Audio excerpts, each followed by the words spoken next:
What's up, fam? You're now rocking with Ring Kings Boxing on the PRO Media Network. We up in this thing. Shout out to the family. Very exciting weekend of boxing that occurred. And Ruiz, man, me and rest in peace for my co-host, man, Eddie Two Mean Johnson, man. We talked about having great fights like this in the heavyweight division, seeing guys like King Kong Ortiz up against the destroyer Andy Ruiz would make fantastic boxing.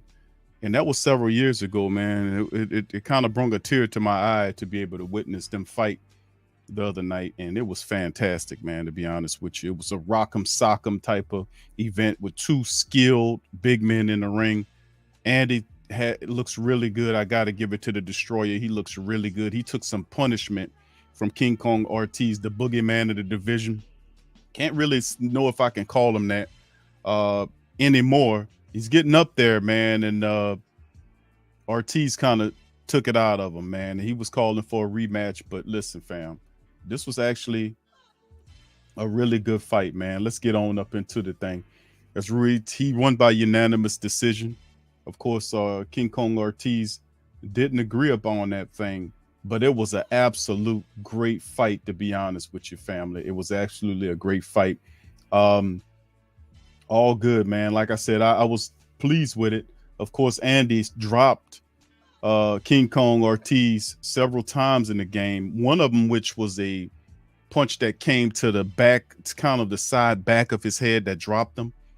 But the thing about Ortiz, man, that you got to witness if you watching Ortiz fight is the fact that he's skilled on so many levels, such a skilled big guy who can fight. He has that extremely short reach. You know, he got that extremely short reach. But the thing that's really crucial about Ortiz is the fact that, or Ruiz rather, that those short arms, but those quick fists kind of surprised King Kong Ortiz in the fight. And the fact that you can see Ortiz punches with power, man. He really does, man. And that's one of the drops right there. As you can see, he sets him up and then he cuts him right there on the side back of the head. But Ortiz is a skillful fighter, but Ruiz tonight was just on another level, man. He was able to just give him what's due. As you can see, drop them on that one. It's just a great fight. I really enjoyed it. It was action. It got going a little slow early on, but the reality, Andy Ruiz really kind of stepped up and kind of solidifies itself as he looks to move past King Kong Ortiz in the heavyweight division. So it was a solid win for Andy the Destroyer. And what can I tell you? He was in, and actually, you watch what happened in this fight, and he looks to move on ahead for another title shot, which was an eliminator that puts him in line for a title shot. So let's go on to an article here dropped by CBS on this one. And that every fight is dangerous in the heavyweight division. Just a handful of punches can change the outcome. And listen, Ortiz and Ruiz did not disappoint. The action was frequently slow and often dominated by Ortiz's jab. But every moment of note belonged to Ruiz. The most exciting round of the fight was the second, where Ruiz dropping Ortiz with a big right hand to the side of the head, kind of the side back of the head. And then he scored a second knockdown moments later as Ortiz yet to recover from having his equilibrium thrown off. That was pretty much what it is. You can see, but credit to King Kong getting up on his feet. Now, Ruiz would take his foot off the gas, and you can see he's in a lot better condition, but Andy was taking his opportunities to get his action going because he was going against a counterpuncher. And that's what King Kong Ortiz does. He counter punches, and he hit, as we just showed you, he hit him with some serious punches in there, and Ruiz took it and just got up and did enough, man. And of course, King Kong Ortiz didn't agree on the unanimous decision. But what it does do in those 12 rounds of action, which the score 113 to 112, 114 to 111 twice for Ruiz. And then, of course, they were mentioning that the knockdowns were a deciding factor of what happened and why it was given to Ortiz in the matchup. So very interesting in the fight, man, to be quite honest with you. But it was cool, man. I really enjoyed the fight, man. It was cool. Now, Now, the former three-belt heavyweight champion of the world said he plans to be more active, no longer looking to fight just one time a year as he tries to get back to a world title fight after shocking the world by defeating Anthony Joshua to win the IBF, the WBO, the WBA titles before losing them in the rematch. He says, staying active, man. I don't want to be waiting so long before a fight. I want to be fighting 3 or 4 times a year. I'm ready. I want to bring the belt back to Mexico. Now, Ruiz, who has now won 2 consecutive bouts since losing the rematch with Joshua, suggested a fight with former champ Deontay Wilder, who got in the ring. Now, Andy and his team invited Deontay to get in the ring, and he did. And a gracious Deontay Wilder got in the ring, met several of Ruiz's family members and team members. A really cool dude. You can see even later on, he ran into the locker room area or when they were getting ready to leave, and actually embraced King Kong Ortiz, gave him a hug and support while talking to his family and giving him accolades, saying, "This man, your father, don't be sad. Your father is a great man." So just overall great moment for Deontay Wilder. And of course, Ruiz, that fight could be something that could be looked upon in the future. But right now, Deontay got business with Robert Helenius that's set for October. And that's going to be an interesting fight between two big guys that goes down. So Helenius coming off some wins for himself, trying to build up his name, and Deontay Wilder trying to get back on par after his trilogy with the Gypsy King. So, as once again, you can see the fight card results right there, all in favor of Andy the Destroyer Ruiz in unanimous fashion. So, congratulations to him. Now, a little pushing forward, we touched on what could be ahead for Ruiz.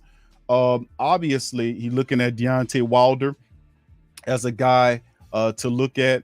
In the meantime, he's talking about fighting 4 times a year. That's the same type of mindset or rhetoric that Deontay Wilder said. We covered it on our previous stream, that he wants to fight 4 times a year over the next several years in an attempt to try to get a title shot. Now, listen, in terms of the title shot, we're going to just do this and then bounce on to the next topic. But the reality is, you got the Gypsy King, who just came back out of retirement. The guys that currently have the belt are talking this retirement talk. We just heard last Friday with Alexander Usyk saying that he has some business to take care of and that he's thinking about retiring and stepping away from the game. So you got 2 guys that are fighting with belts that's talking retirement talk. So that's fine. Just get on out the way, relinquish the belts, and allow these guys to fight for contention, if that's how you're going to handle it. So we know that the unified champion is Alexander Usyk. He's well deserved of that title. We know the Gypsy King is holding another belt, so we'll see how all that shakes moving forward. But in terms of Andy Ruiz, he wants Deontay Wilder next, and that could possibly happen after the Robert Helenius fight, because Deontay wants to fight more, and so does Andy the Destroyer. So with that being said, we'll move on to our next discussion as we talk about Pitbull Cruz. That's right. This young lightweight has really picked up a great following since the Javon the Tank Davis day fight, when he went toe to toe with him and gave him everything that he could get. And a lot of people came saying if Tank wouldn't have hurt his hand, that he would have put Pitbull Cruz down. Regardless or not, Pitbull Cruz is a guy that can fight. He's relentless in the ring, and he laid down and just blasted Eduardo Ramirez, got his ass out of there, lickety split, battered, bruised. I mean, he was just all over the dude like he owed him money. So that's the thing. Isaac Cruz won the WBC lightweight eliminator and crushing Eduardo Ramirez. And we get into it as Pitbull Cruz smashed Ramirez inside of 2 rounds, winning the WBC lightweight eliminator and possibly setting himself up for a big fight by the end of 2022 and as early as the early of 2023. So congratulations to Pitbull. It's about time. Cruz was 24-2-1 with 17 knockouts, put Ramirez, who was 27-3-3, away and basically no trouble at all. He really wasn't no problem, man. He just went in there and just smashed this guy down to the ground, man. It wasn't even a fight, to be honest with you. Thought it'd be a little bit more fight. Ultimately, I thought Cruz would beat him, but Cruz came in and just demolished this guy, man, and just put him down. The win, in theory, puts Pitbull Cruz, who's 24, in line for a shot at Devin Haney, who currently has all 4 major titles at 135, and set to rematch Kambosos coming October the 15th in Australia. Now, Cruz did call out that fight, but first called out a rematch with Tank Davis, who was in attendance but didn't seem that interested. Of course he wouldn't. Now, I'm not saying Davis is going to run away from Cruz, but listen, a couple of these last fighters that Tank had, these guys were incomplete fighters. I think Pitbull Cruz, and no shot, not disrespect to what we happen with Rolly Romero. We know Rolly has power, but he still need to work on his skill. Now, outside of that, you got other guys, trying to call them out, Garcia and all those kinds. But I think, and I mentioned this before, that Pitbull Cruz would make a very tantalizing second fight because of how the first one went down. But Tank doesn't seem like that'll be something he's looking at right now. So Davis beat Cruz in competitive fashion back in the 21st. December of 21, with a rematch December as not out of question, but Cruz's biggest in-house option for Davis at 135. Plus, he's with PBC. And unless Davis' deal with Ryan Garcia is actually done, that might just be the fight. But I don't think the deal with Ryan Garcia gets done. It's too much bullshit with Ryan Garcia. I don't know if it's him or his team, but he'll commit to something, then back out of it. No, we don't want to deal with that. Cruz is ready.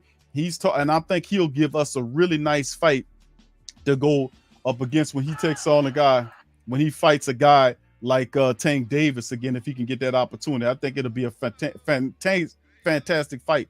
And they can see Pitbull right there in the fight, making it happen. And he just beat this guy up, had him running and backtracking. And look at him, just body shotting him, and the guy running away with both his hands down. He don't want to fight, backing up against the ropes. He's not trying to throw anything. And of course, the ref said, "No, man, let me get this guy up out of here because you killing him." But anyway, shout out to Pitbull Cruz, man. It's always good to see some of these really good young fighters who not really flashy, but starting to get the attention that they deserve. So shout out to him. Shout out to Andy Ruiz as we move forward. So we can only hope to get better fights moving further down the line between guys like Pitbull Cruz and the likes of Andy the Destroyer Ruiz. So with that being said, man, I'm gonna pop out on this weekend's boxing recap. I'm Big Q. Please feel free to subscribe, hit the like button, hit the share button, and share Rings Kings Boxing on your whatever, whatever, Facebook, Twitter, Instagram, Reddit, wherever you want to go with it, take it and share it. I'm Big Q. I'm gonna holler at you guys on the next one. Peace. I'm out.